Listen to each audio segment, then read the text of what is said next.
Bonjour à tous et bienvenue sur ma chaîne Nature Audrey. Je suis Audrey, naturopathe en exercice depuis 2008 à Nouméa en Calédonie. Tout d'abord, très bonne année 2021. J'ai fait un petit temps de latence sur les vidéos parce que comme vous avez constaté, je fais les vidéos en extérieur et qu'on a eu beaucoup de pluie. Alors c'était difficile de faire les vidéos, mais par contre la nature nous fait des cadeaux de malade comme d'habitude. Donc là je suis à côté d'un fruitier qui s'appelle l'Abiu, A-B-I-U, et qui est un fruitier d'Amérique latine. Je crois que c'est brésilien l'origine, et comme vous voyez c'est une plante cauliflore, c'est-à-dire que à la base les fleurs sont comme d'habitude, je vous en ai montré plusieurs fois, sont sur le tronc ou sur les branches, et le fruit se développe comme ceci. Alors c'est un fruit qui fait plutôt l'unanimité. Bon, évidemment, moi, j'aime pas, mais c'est très bon au goût pour ceux qui aiment. C'est une chair très translucide, très crémeuse, presque un petit peu lactée pour ceux qui aiment les produits laitiers. Et je pense on va faire des essais sur des smoothies avec la bio, peut-être pour remplacer les laitages qui sont pas très bons, comme on a déjà vu dans une autre vidéo. Et donc voilà, c'est un fruit qui a du latex, donc on fait attention à le cueillir bien mûr. Donc voilà la bio, qui est une plante qui va de plus en plus se retrouver dans vos paniers de fruits, notamment en Calédonie, mais vous connaissez aussi beaucoup à Tahiti. Alors, je voulais vous parler aujourd'hui des œufs. Bon, je me suis dit que ça ressemblait un petit peu à un œuf, donc j'ai essayé de faire quelque chose d'assez rapprochant. Les œufs ont très mauvaise presse. On dit que ça donne du cholestérol, on dit que c'est pas bon pour la santé. Oh, mais stop, ça c'est has-been, c'est fini. Il faut qu'on change de discours là-dessus.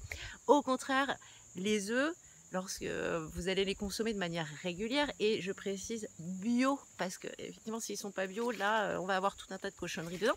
Les œufs ont plutôt tendance à protéger des maladies cardiovasculaires. Non, les œufs n'augmentent pas votre taux de cholestérol. Je le répète, non, les œufs n'augmentent pas votre taux de cholestérol. Les lipides qui sont dans les œufs, en fait, au contraire, vont faire circuler en fait dans le sang des grosses molécules de LDL et vont limiter si vous voulez, les plaques d'athérome au niveau des artères. Donc, au contraire, si vous n'avez pas de cholestérol endogène, c'est-à-dire familial, vous pouvez en consommer 2-3 par jour sans aucun problème. Par contre, si vous avez du cholestérol familial endogène, c'est un petit peu plus délicat, mais vous pouvez en consommer quand même. Pour les consommer, la meilleure façon de les consommer, c'est le moins cuit possible. On préfère les manger coques ou mollets.